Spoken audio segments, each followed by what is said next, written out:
In this section, we introduce the definite integral. Previously, we've seen that summations of the form shown here arise in a variety of contexts. For example, they arose when we were trying to calculate the area beneath a curve given by some positive function, but they also arose when we were trying to estimate the distance traveled by an object or the total burden of infection in an individual that was infected with the measles virus. Just to remind yourself what this summation actually represents, the quantity delta x represents the width of each approximating rectangle. So, for example, delta x would be that distance there.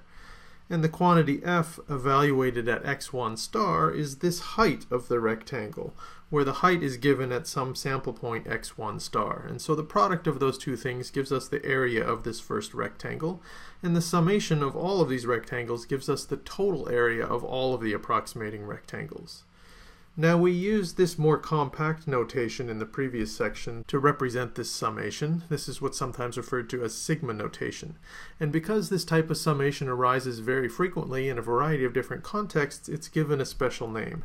It's referred to as a Riemann sum. Now, we also saw in the previous section that in order to get better and better approximations for the area under the curve, or for the distance traveled by an object, or for the total burden of infection, we took the limit as the number of approximating rectangles got very large and the width of each rectangle got very small. And in the limit, as the number of approximating rectangles goes to infinity, we end up with, for a positive function at least, what represents the area between the function and the horizontal axis. So thinking of that previous graph again for a second, and this value is a, and this value is b, in the limit, as the number of approximating rectangles goes to infinity, we get the area between the curve and the horizontal axis. So this limiting Riemann sum here is exactly equal to that area between the curve and the horizontal axis, at least in the case where f is a positive function. Now, because the limit as n goes to infinity of a Riemann sum also appears very frequently in a variety of different contexts, it too is given a special name and a special notation. It's referred to as the definite integral of the function f from the value x equals a to the value x equals b. And the notation that we use to represent that looks like this. We have sort of a stylized s, and we write a on the lower portion of that symbol and b on the upper portion of that symbol, and then we have f of x dx. This is the definite integral of the function f of x from x equals a to x equals b. So that limiting Riemann sum is referred to as a definite integral. Now let's take a bit of time to unpack the notation that we've introduced here. This stylized S symbol is referred to as the integral sign, and it plays the role of the summation sign in this summation on the left here. The letter A is referred to as the lower limit of integration, and it plays the role of the 1 in the summation on the left-hand side. And the letter B is called the upper limit of integration, and it plays the role of the letter N on the right-hand side. The function f is referred to as the integrand, and it of course is analogous to the function f in the summation on the left-hand side. And the quantity dx represents the variable over which the integration is taken, and it plays the role of the delta x in the summation on the left-hand side. So just to lay that out explicitly, we have an integral of the function f of x from a to b. This symbol here is the integral sign. A is the lower limit of integration. B is the upper limit of integration. F of x is the integrand, and dx is called the variable of integration. The process of calculating or computing this definite integral is referred to as integration. Now, of course, it's not necessary for this limit to always exist, and so it's not always the case that the definite integral will exist either. And of course, whether or not that limit exists will depend on the function f. And so we say that a function f is integrable if this limit exists. And when a function is integrable, then this quantity here represents its definite integral from x equals a to x equals b. Another important thing to note is that the definite integral is a number. It's not a function, so it doesn't depend on x. It's a quantity.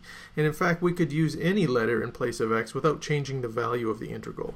So the integral of f of x dx from a to b is the same as the integral of f of t dt from a to b, which is also the same as the integral of f of r dr from a to b.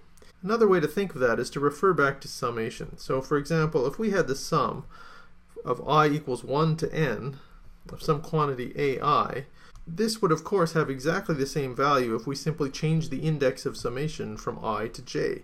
So that would be the same as if we had the summation of j equals 1 to n of a sub j, or if we had the summation of k equals 1 to n of a sub k. All we've done is change the index of summation, and so we haven't changed what the value of the summation actually is. Likewise, in these definite integrals, all we've done is change the variable of integration, but we haven't changed what the value of the integral actually is. Now we know from our previous considerations that if our function f happens to be positive, then the Riemann sum can be interpreted as the sum of the areas of the approximating rectangles, as shown in the figure on the left here. And as we make the width of these rectangles smaller and smaller and the number of them larger and larger, we converge in the limit to what we have on the right hand side here, the definite integral of the function f of x from a to b. And so again, for the case where the function f is positive, we can interpret the definite integral as the area under the curve y equals f of x from x equals a to x equals b. But what happens if the function is sometimes positive and sometimes negative? Well, let's go back to our Riemann sums to get a sense of what this actually means.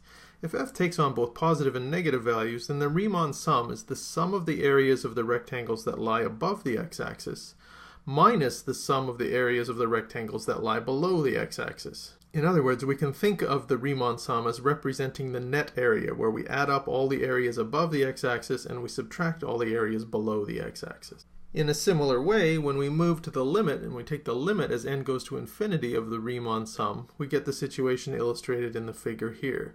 The definite integral of the function f now represents the net area between the curve and the horizontal axis. In other words, we take the area between the curve and the horizontal axis where the function is positive, and we subtract from that the area between the function and the horizontal axis where the curve is negative. Another important thing to stress, as we mentioned before, is that not all functions are integrable, so the definite integral doesn't always exist because this limit of Riemann sums doesn't exist. Whether or not this limit exists, as we said, is going to depend, at least in part, on what the function f of x looks like. And the theorem given here tells us when we can expect the definite integral to exist.